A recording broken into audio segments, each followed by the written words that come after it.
Ah, je suis désolé, ça fait vraiment longtemps qu'on s'est pas vu, mais on y revient un petit peu plus tard dans les vidéos, puisqu'aujourd'hui on a enfin la possibilité de tester Unreal Engine 5.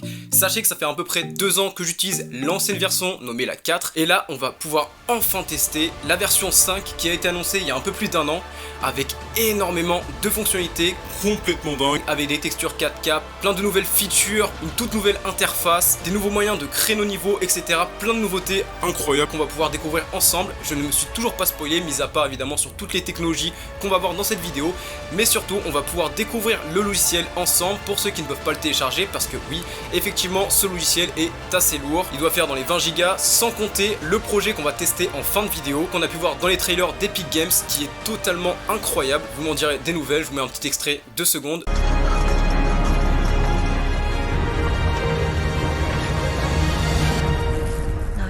Voilà, et pour la petite info, dans ce trailer, ils ont utilisé environ 300 meshs, donc 300 modèles 3D, et tout ça, ça fait 90 Go. Voilà, j'ai téléchargé 90 Go, donc merci de mettre un petit like, un commentaire, et de vous abonner si ce n'est pas déjà fait, pour un petit peu soutenir ce genre de vidéo qui prend un peu de temps, et également pour la reprise de cette chaîne, car oui, maintenant les vidéos vont en prendre, mais comme j'ai pu le dire, on va voir un petit peu plus tard dans la vidéo pourquoi j'ai arrêté, pourquoi j'ai fait une pause, et pourquoi il n'y aura plus de tuto, mais pour l'instant, on s'occupe du logiciel, puisque c'est pour ça que vous êtes là, donc c'est parti, et tous les nouveaux, restez bien concentrés, puisque vous allez pouvoir découvrir qu'est-ce que sera fait les jeux de demain, puisque ce logiciel effectivement demande beaucoup de ressources et surtout conçu pour les jeux non pas d'aujourd'hui, pas pour les jeux qui sont actuels, mais plutôt pour les futurs jeux vidéo. Donc pour l'instant c'est des tests de nouvelles technologies et il faut évidemment que ça s'évolue, que ça se stabilise, etc. Donc bref, on va pouvoir directement commencer en testant le logiciel. J'ai tout installé, tout est préparé, donc on se retrouve tout de suite sur mon PC. D'ailleurs pour ceux qui ne savent pas comment le télécharger, je vais vous montrer ça très rapidement. Il suffit d'aller sur le launcher d'Epic Games et on a une toute nouvelle section. Dans la section Unreal Engine, on a une section qui s'appelle UE5 juste en haut à droite. On clique dessus très simplement et ensuite on clique sur Download Early Access. Effectivement c'est encore une bêta, donc on va pas pouvoir avoir une version stable, c'est pas encore fait pour, je pense, exporter des jeux vidéo complets, travailler, etc. Mais en tout cas c'est déjà un premier, comme c'est marqué, un premier regard sur Unreal Engine 5 pour voir un petit peu de quoi c'est capable. Donc si vous le téléchargez, vraiment c'est pour les tests et je vous conseille vraiment pas de faire vos jeux tout de suite là-dessus, mais vous avez juste à cliquer là-dessus. Et si vous voulez le projet qu'on va tester en fin de vidéo, il vous suffit de descendre un petit peu et de cliquer sur Get the Sample, et vous aurez tout le projet. Donc une fois téléchargé, hop, il suffit d'aller sur la bibliothèque et là on a un nouveau logo qui s'affiche juste ici. Donc on a juste à cliquer sur le petit bouton lancer et tac tac tac, ça se lance, c'est carré, c'est plié. Je sais vraiment pas si mon PC va tenir parce que ce logiciel demande énormément de performance. Bon, j'espère que ça va tenir, sinon ça va être la sauce. Et d'ailleurs pendant ce temps, le projet qui se trouve juste ici, c'est celui qu'on va tester en fin de vidéo, bien entendu. Ça y est, ça se lance. Oh là là là là là là, le nouvel écran est vraiment super stylé, hein. J'aime bien. J'ai hâte que ça se lance. Pour tous ceux qui développent des jeux vidéo, j'espère que vous êtes autant hypés que moi pour ce logiciel, parce qu'on va pouvoir vraiment faire des trucs de dingue avec ça. Sachant qu'il est gratuit, totalement gratuit, libre d'utilisation, libre de vente, enfin vous pouvez vendre vos jeux vidéo sans devoir de sous à Epic Games. Tant que vous n'avez pas dépassé un certain quota de chiffre d'affaires, bien entendu. Je vous mets la vidéo dans la description pour savoir comment publier votre jeu vidéo sur Epic Games, puisque je parle un petit peu de combien il faut de sous avant de devoir reverser quelque chose à Epic Games. Ça y est, le logiciel est enfin lancé, on va pouvoir le tester, mais juste avant, petit aparté pour tous ceux qui tout simplement ne connaissent pas Unreal Engine, qui ne savent pas ce que c'est. Pour créer un jeu vidéo, comme vous le savez sans doute, il faut avoir un logiciel fait pour la création de jeux vidéo. Ici, on appelle ça un moteur de jeu vidéo, un moteur réel, comme vous voulez, un moteur graphique. C'est tout simplement quelque chose qui va gérer un environnement 3D ou 2D et pouvoir gérer la gravité, toute la physique de la Terre. C'est le logiciel qui nous est utile pour développer notre jeu vidéo. Waouh. L'interface, on peut directement remarquer qu'elle a totalement changé. Effectivement, c'est la première fois que je lance le logiciel, je découvre tout en live avec vous. Mais franchement, là, l'interface est déjà pas mal. Là, j'ai tous mes anciens projets. Il est d'ailleurs possible de transférer les anciens projets vers cette nouvelle version d'ailleurs. Et là, on peut directement voir différentes catégories qu'on avait déjà sur UE4. Cependant, ils sont un petit peu mieux classés. Là, c'est plus joli. Donc là, on a la catégorie Games. On peut créer des projets en première personne, donc autrement dit FPS. Projet en troisième personne. Projet vu du dessus, réalité virtuelle, etc. Normalement, il y a beaucoup plus de types de projets. On appelle ça des templates. Normalement, il y en a plus, mais là, pour la version 5, ils ont dû en enlever. Ensuite, ici, on a tout ce qui concerne la création cinématographique, les films, les vidéos, etc. Parce que oui, Unreal Engine, comme vous pouvez le voir, ne sert pas que à créer des jeux, mais également dans le cinéma, dans l'architecture, la construction et également dans la création automobile. Mais nous, ce qui nous intéresse, c'est Games. Donc, je vais directement cliquer dessus et choisir le projet troisième personne au pire. Ça sera parfait. Et on peut cliquer sur Create. Et là, on va pouvoir enfin tester Unreal Engine. J'ai hâte de voir à quoi ça ressemble. Hop, 91%, on y est presque. on y est presque, ça avance, ça avance. Mon PC commence un petit peu à être dépassé je pense, ça prend un peu trop de temps pour ce que c'est. Ça y est, c'est bon, c'est bon. C'est bon, c'est lancé, on va pouvoir tester tout de suite à quoi ça ressemble. Hop, je vous mets ça tout de suite, 3, 2, 1, waouh. Bon, tous ceux qui ne connaissent pas le logiciel, qui sont pas développeurs de jeux vidéo, ça va sûrement pas vous paraître incroyable, mais moi je trouve ça incroyable. Je me suis juste permis en 2 petites secondes de mettre l'interface de base de UE4. Pourquoi? Parce qu'en fait vous pouvez déplacer toutes les fenêtres et de base c'est pas placé comme ça. L'interface est déjà beaucoup plus clean, je dois avouer que ça me paraît un peu bizarre au premier abord. Donc là c'est assez choquant, c'est beaucoup plus épuré, c'est beaucoup plus classe. On peut voir que les couleurs, voilà, les logos sont beaucoup plus distincts. Les logos sont beaucoup plus simples à reconnaître, ils sont beaucoup plus jolis. Hop, j'en profitais en même temps du coup pour lancer Unreal Engine 4 du coup. Et du coup pour remettre la fenêtre de base, je crois que ça ressemblait à ça. Donc on va sur Windows et on fait Default Editor Layout. Voilà. De base ça ressemble à ça, exactement. Bon c'est différent, faut s'y habituer à cette nouvelle interface, mais moi je la trouve plutôt clean. Bon je vais attendre qu'il se lance le logiciel numéro 4, sinon on va rien comprendre à ce qu'est-ce que je vais dire. Je vais aller sur Unreal Engine et je vais lancer la version numéro 24 bien entendu. Parce que la 26 je dois la mettre à jour donc je peux pas la lancer malheureusement. Ah on a mal préparé la vidéo apparemment. Ah et non c'est long hein. Je vois que ça me fait chier mais ça commence à me faire chier. UE4 qui s'est lancé et vous voyez la différence déjà des deux interfaces. Je vais vous mettre les deux côte à côte. Voilà. Voilà, ça change totalement. Ici on est vraiment sur un look déjà un peu plus clair j'ai envie de dire, mais ça encore on peut le modifier. Vous avez la possibilité maintenant sur UE4, enfin sur UE5 du coup maintenant, vous avez la possibilité de changer toutes les couleurs du logiciel, voilà. Et donc là c'est beaucoup plus moche en fait, c'est vraiment moche. D'ailleurs il y a beaucoup plus de couleurs, alors il y en a qui vont aimer, il y en a qui vont pas aimer. Vous voyez ici on avait du orange, du vert, du bleu, voilà, il y a plusieurs types de couleurs. Là on arrive sur 2 couleurs maximum, 3 couleurs, du noir, du gris, voilà, plusieurs nuances de gris et du bleu. Voilà, niveau de l'interface c'est ce que je remarque à première vue. Et également ils ont arrêté les logos 3D, alors ça je suis totalement d'accord parce que franchement ici les logos étaient un petit peu voilà façon 3D et c'est un peu dépassé maintenant. Là ils sont passés sur du flat et je trouve que ça rend beaucoup plus propre. Du coup est-ce qu'ils ont encore l'onglet géométrie? Je crois pas qu'ils l'ont hein. Je vais ouvrir l'acteur panel juste rapidement pour voir s'il n'y a pas de sphère. Ah géométrie, ok j'ai trouvé géométrie, on va pouvoir placer une sphère. Ok voilà, là on a placé une sphère. Pourquoi je place une sphère? Tout simplement, vous voyez ici on a des espèces de triangles, c'est des polygones tout simplement.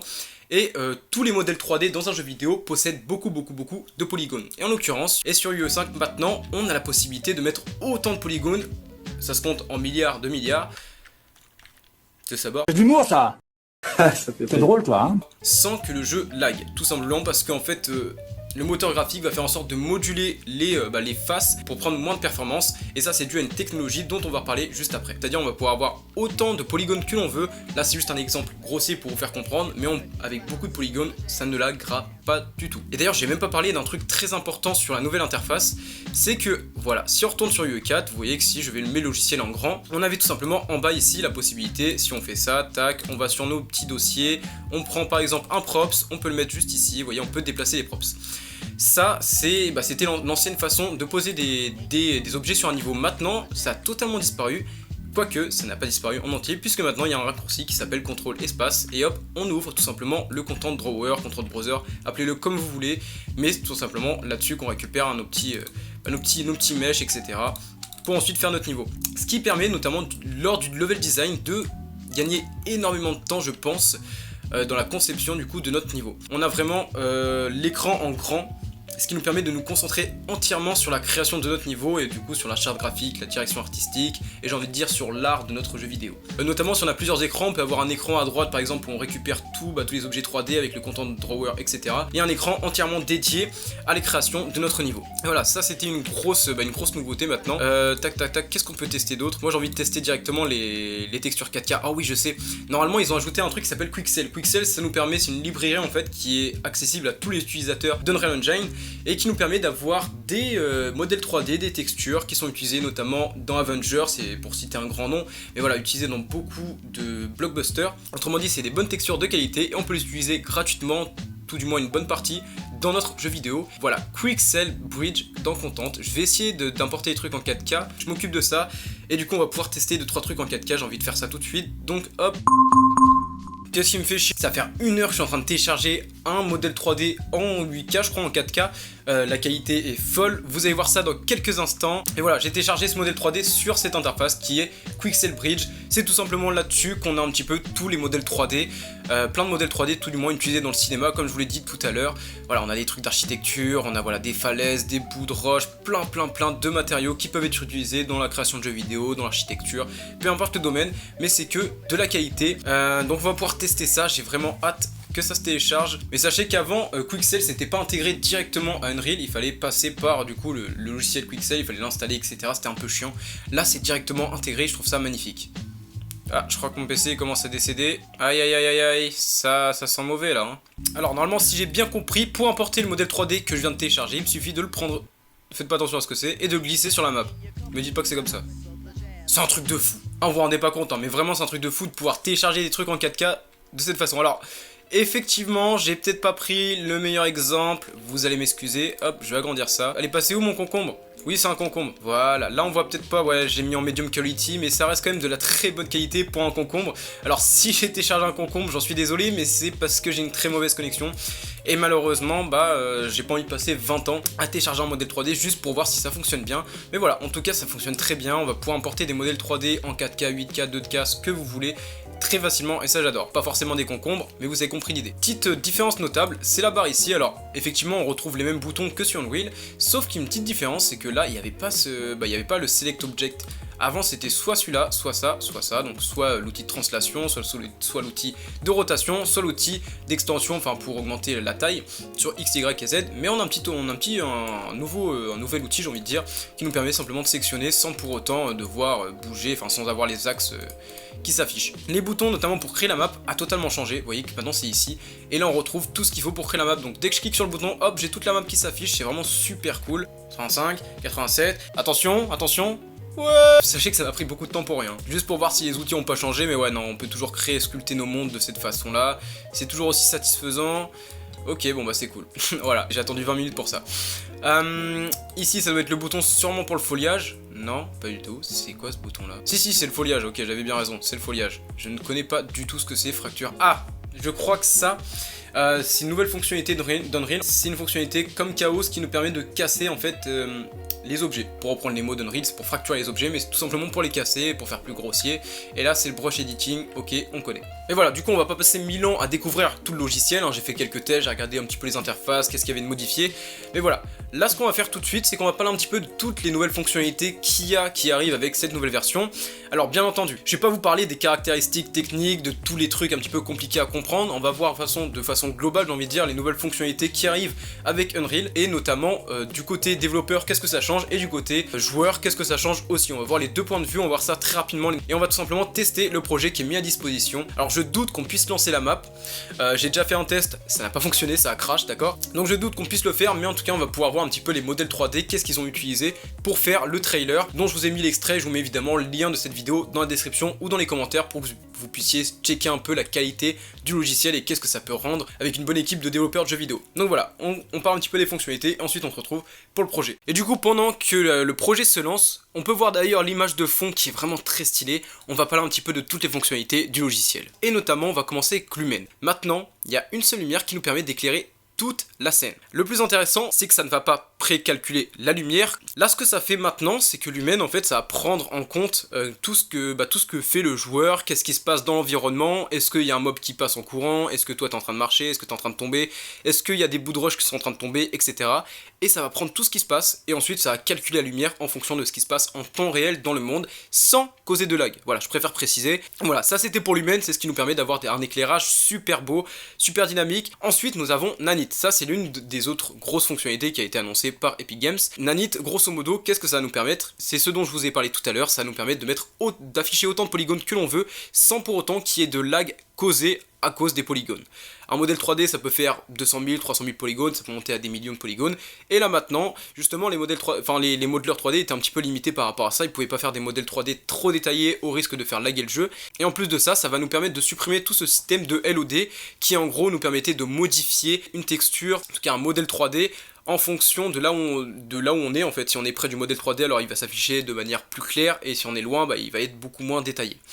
Là, ce que ça va nous permettre de faire, c'est d'avoir une super résolution au niveau des modèles 3D, même si on est loin du modèle 3D, sans pour autant qu'il y ait de lag, mais en tout cas, ça va nous permettre d'afficher beaucoup plus de polygones. En plus de ça, je vous ai parlé beaucoup de 4K, de 8K, de 2K, et bien, avec leur nouveau système d'anti-aliasing, on va tout simplement pouvoir afficher de la 4K au coût du 1080p pour reprendre les mots d'Epic Games et de tout ce que j'ai pu lire. Ensuite, comme on l'a vu, on a Quixel qui nous permet directement d'importer nos modèles 3D dans le logiciel sans pour autant devoir passer par d'autres plateformes, devoir décharger d'autres logiciels, etc. Tout est intégré à Unreal, c'est vraiment cool. Ils vont d'ailleurs sortir ce qu'on appelle l'Epic Games Online Service, je crois que c'est ça le nom. Et en gros, ça va nous permettre, au lieu de passer par Steam pour créer nos jeux en multijoueur, on va pouvoir directement passer par les serveurs d'Epic Games.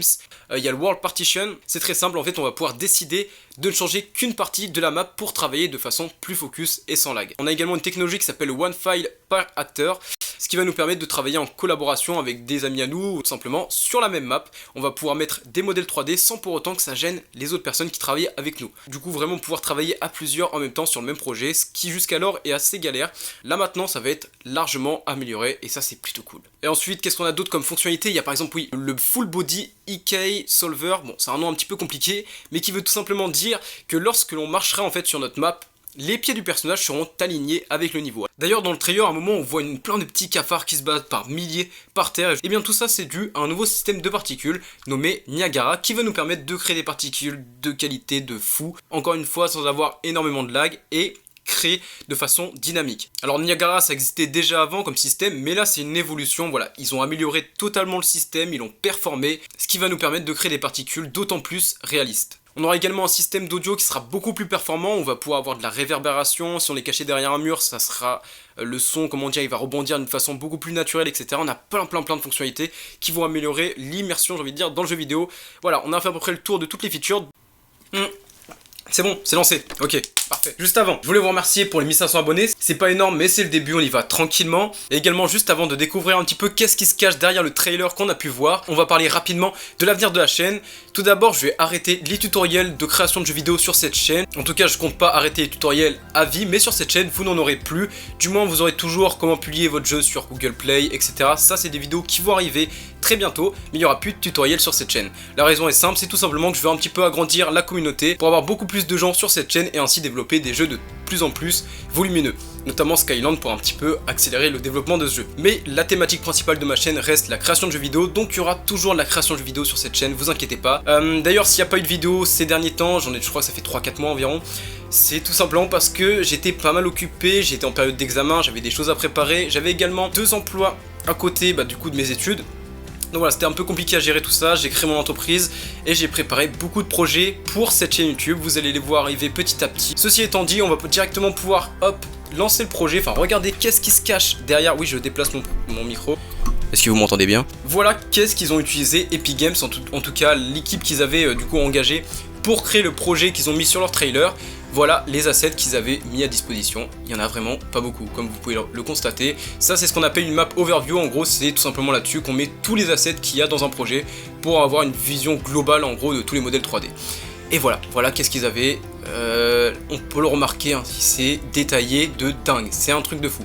D'ailleurs on peut même tester ça, on peut tester Nanite très rapidement en cliquant ici sur Light, sur Lit, hop on clique dessus, on va attendre un petit peu que ça charge, Nanite Visualization et on va cliquer sur Overview limite. Voilà, ça c'est tout ce qu'on voit avec Nanite. On va notamment aller sur Cluster, parce que c'est sur Triangle, pardon, on va retourner sur Triangle. Donc je vous invite à revenir dans la vidéo si vous n'avez pas compris qu'est-ce que c'est que Nanite, hein, cette nouvelle technologie. Du coup je vais sur Triangle, et là on va pouvoir voir un peu mieux en détail, mais voilà tous les triangles qu'il y a pour ces petits modèles 3D. Alors, ils sont tout petits, hein, je vous assure que c'est tout petit comme modèle 3D, mais voilà le nombre de triangles qu'il y a. Toute l'espèce de petites couleurs que vous voyez, c'est des triangles. C'est limite plus petit qu'un pixel, on est arrivé à l'heure d'aujourd'hui, on est arrivé au stade où un pixel est presque aussi grand qu'un triangle du coup. Au niveau de la création de jeux vidéo, mais voilà à quoi ressemble, comment sont composés ces modèles 3D, c'est impressionnant je trouve. Hop, on va repasser en mode lit. Mode lit, tout simplement le mode avec la lumière, etc. Mais voilà, il y a vraiment pas grand chose. Hein. On peut le voir ici, on a notamment les personnages qu'ils ont utilisés, je vais peut-être un peu trop vite.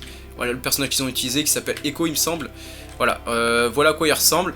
Effectivement, là c'est peut-être moins joli que dans le trailer, mais c'est parce qu'ils ont mis évidemment des lumières bien jolies, ils ont bien géré leur map. Ils avaient des bons builders, je pense, des bons level designers pour leur map. C'est pour ça que ça rendait aussi joli. J'aurais bien voulu tester avec vous le projet. Cependant, je vais vous mettre un petit screen, voilà les composants en fait quand on arrive sur UE5, ça nous met les composants qu'on a besoin minimum requis pour profiter pleinement, j'ai envie de dire, de ce nouveau logiciel. Cependant, mes composants sont un petit peu dépassés, mon PC n'est pas assez puissant, j'arrive pas à charger la map malheureusement. Mais en tout cas moi ce qui m'intéressait c'est surtout de voir les assets qu'ils ont pu utiliser et je suis vraiment surpris qu'ils aient utilisé aussi peu d'assets pour faire une qualité aussi impressionnante. Voilà, en tout cas UE5, voilà ce que ça donne, voilà. Alors aujourd'hui, comment c'est? On verra avec les futures mises à jour comment ça va évoluer. Évidemment, je serai là en temps et en heure pour en parler. Nous, on se retrouve vendredi pour une nouvelle vidéo. Je vous dis pas encore le sujet, mais on se retrouve vendredi. D'ici là, portez-vous bien. Salut à tous, c'était ClemDev.